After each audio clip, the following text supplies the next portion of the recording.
প্রথমবারের মতো প্রশিক্ষক ছাড়াই বিমান নিয়ে একা আকাশে উড়বে লেফটেন্যান্ট তৌকির ইসলাম সাগর। এই খবরে গ্রামের বাড়িতেও চলছিল উচ্ছ্বাস, কিন্তু কে জানতো এই উচ্ছ্বাস মুহূর্তে রূপ নেবে শোকের মাধ্যমে।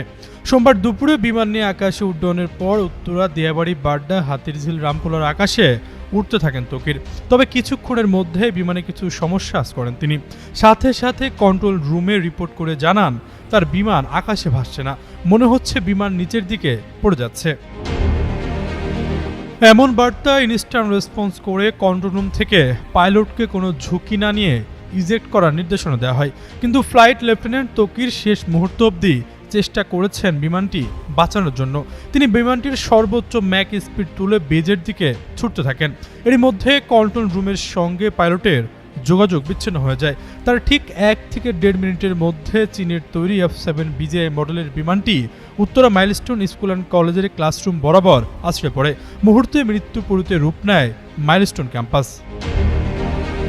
জানা গেছে, বাংলাদেশ বিমান বাহিনীর চৌকস অফিসার ফ্লাইট লেফটেন্যান্ট তৌকির ইসলাম সাগরের প্রথম একক মিশন ছিল সোমবার। বিমান বাহিনীর ভাষায় যাকে বলা হয় সোলো ফ্লাইট ট্রেনিং।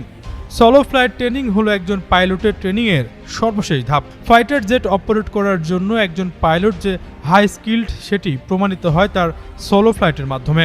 ট্রেনিংয়ের এই পর্যায়ে পাইলটকে নেভিগেটর বা কোনো পাইলট বা কোনো প্রকার ইনস্ট্রাক্টর ব্যতীত একাই ফ্লাইট অপারেট করতে হয়। ফ্লাইট লেফটেন্যান্ট তৌকির সোমবার সেরকমই একটি ট্রেনিং ফ্লাইট অপারেট করছিলেন। এটি সফলভাবে শেষ করতে পারলে তার জীবনের সবচেয়ে রোমাঞ্চকর স্মৃতি হয়ে থাকত দিনটি। কিন্তু ভাগ্যের নির্মম পরিহাস, যে দিনটি তার সারা জীবনের সবচেয়ে রোমাঞ্চকর স্মৃতি হতে পারত, সেদিনই তিনি বিদায় নিলেন পৃথিবী থেকে।